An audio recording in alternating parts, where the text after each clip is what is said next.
WTO memang jarang kita dengar sebagai eksportir. Nah, terus siapakah sebenarnya WTO ini? Ya, kita akan coba jelaskan sedetail mungkin siapa itu WTO. Jadi basicnya WTO adalah organisasi dunia yang mengurus tentang perdagangan global. Nah, tujuannya apa? Tujuannya adalah agar tidak ada dispute atau keributan antar negara karena adanya kesalahan dalam perdagangan. Jadi mereka yang akan mengatur semua pergerakan perdagangan dunia. Kepanjangan WTO adalah World Trade Organization yang merupakan organisasi perdagangan berskala internasional. Tugas utama dari forum berikut yaitu mengatur kedamaian ekonomi antar negara di seluruh dunia. Berdirinya organisasi ini telah disepakati oleh hampir seluruh negara di dunia. Tujuan utamanya adalah menjadikan perdagangan internasional semakin terbuka. Nah, pengertian dari WTO. Jadi WTO itu adalah organisasi yang mengawasi, mengoperasikan, serta membantu jalannya perdagangan internasional. Merupakan hasil dari ikatan perjanjian dan negosiasi hampir seluruh dari negara di dunia. Himpunan ini membantu menyelaraskan kebutuhan dari global. Hingga saat ini, sebanyak 164 negara telah menjadi anggota WTO. Di antara jumlah tersebut, ada 117 merupakan negara berkembang atau termasuk kawasan yang masih terpisah. Terkait dengan itu, setiap pihak tergabung memiliki hak untuk menyatakan pendapat dalam forum. Sehubungan dengan informasi tersebut, sistem pengambilan hasil keputusan WTO adalah aturan mufakat di mana seluruh negara anggota diberikan hak untuk menyetujui atau menolak kesepakatan. Nah, apabila kita ingin mengetahui sejarah latar belakangnya WTO, itu terbentuknya adalah bukti bahwa perdagangan internasional itu dapat direalisasikan meskipun telah terjadi gencatan senjata. Mengingat WTO adalah bentuk reformasi kedamaian ekonomi dalam sistem global sejak berakhirnya Perang Dunia Kedua pada tahun 1945. Namun, meskipun pada catatan sejarah berdirinya WTO pada tahun 1995 itu organisasinya sebenarnya merupakan penerus General Agreement on Tariff and Trade atau GATT yang telah hadir sejak tahun 1947 dan pengganti International Trade Organization atau ITO. Selama masa berlakunya, GATT telah mengeluarkan berbagai aturan perdagangan dunia sehingga sistem ekonomi internasional berhasil berjalan dengan harmonis.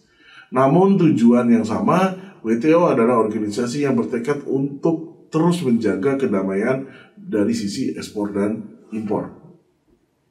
Lalu apabila kita membedah tujuan dan tugas utama WTO, ya maka ada peran GATT sebelumnya yang dimana WTO adalah pihak yang mengurus perihal perdagangan jasa serta kekayaan intelektual. Lalu ketika ada kekurangan produksi di negara berkembang, organisasi berikut bisa membantu membangun volume untuk ekspor dan impor. Agar lebih memahami tugas WTO, berikut penjelasan lengkapnya. Yang pertama adalah meminimalisir hingga menghapuskan hambatan yang mengganggu proses dagang barang dan jasa global. Yang kedua adalah membantu kelancaran kegiatan transaksi ekonomi internasional.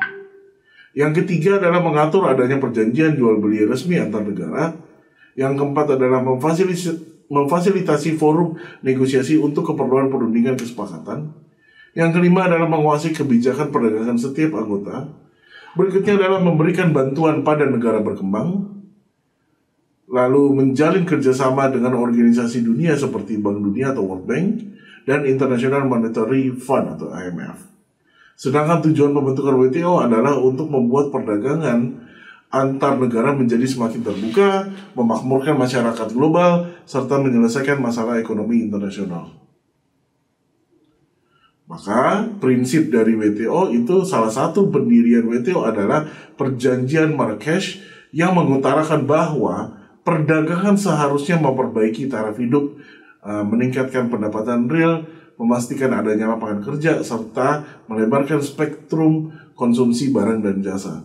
Selain itu sudah selayaknya bahwa dari WTO itu mengoptimalkan pengelolaan sumber daya dunia sehingga memajukan negara-negara yang berkembang. Sehubungan dengan informasi tersebut, anggota yang tergabung dalam dan yang setuju terhadap prinsip WTO sebagai aturan resmi perdagangan itu memilih sebagai berikut. Pertama adalah perlakuan nasional yang adil atau national treatment. Salah satu prinsip dasar WTO adalah menghilangkan segala bentuk diskriminasi terhadap produk ekspor dan impor dari setiap negara anggota. Perbedaan dalam hal pungutan dalam negeri, undang-undang dan peraturannya, rangkaian persyaratan yang berperan dalam penawaran, penjualan, pembelian, distribusi, serta aturan terkait dengan jumlah merupakan larangan. Yang kedua adalah prinsip pengikatan tarif atau tarif binding. Prinsip pengikatan tarif meliputi kepemilikan dari daftar produk bea masuk yang wajib diikat atau legally bound. Tujuan dari prinsip berikut yaitu agar tidak terjadi perubahan pungutan masuk pada suatu negara secara sembarangan. Lalu yang ketiga adalah perlakuan khusus dan berbeda bagi negara berkembang.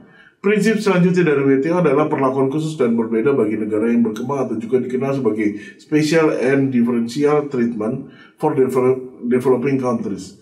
Tujuannya adalah dari prinsip ini yaitu mendorong partisipasi negara berkembang untuk ikut turut serta dalam forum ekonomi global serta membantu mengaplikasikan aturan WTO.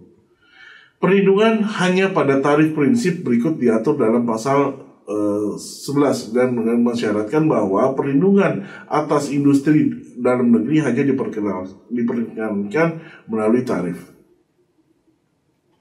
Nah, putaran perundingan perdagangan WTO itu bersifat mufakat, yaitu melalui persetujuan seluruh negara anggota. Jika hasil keputusan ditolak oleh satu atau beberapa perwakilan aja, maka keputusannya merupakan kesepakatan yang tidak bisa diambil. Jadi sistem berikut menciptakan adanya putaran perundingan perdagangan tingkat tinggi yang dihadiri oleh menteri dari setiap negara anggota setiap 2 tahun sekali. Tercatat dalam persetujuan WTO, putaran Uruguay menghasilkan sekitar 60 persetujuan yang meliputi kesepakatan, keputusan, serta lampiran yang tercantum pada legal text. Sebagai tambahan informasi, seluruh persetujuan WTO adalah berisi barang, jasa, dan kekayaan intelektual yang bersifat berprinsip liberal. Sehubungan dengan itu, berikut struktur dasar persetujuan Organisasi Ekonomi Internasional. Pertama adalah penyelesaian masalah sengketa atau dispute settlements. Yang kedua adalah barang atau goods, yang dimana itu ada GATT. Yang ketiga adalah dari sisi jasa, dan juga keempat adalah kepemilikan intelektual. Maka dampak WTO bagi Indonesia sendiri itu adalah tergabung menjadi salah satu negara anggota sejak 5 tahun kemerdekaan, yaitu 24 Februari 1950. Terkait dengan partisipasinya, dampak WTO bagi Indonesia terbagi menjadi positif dan negatif.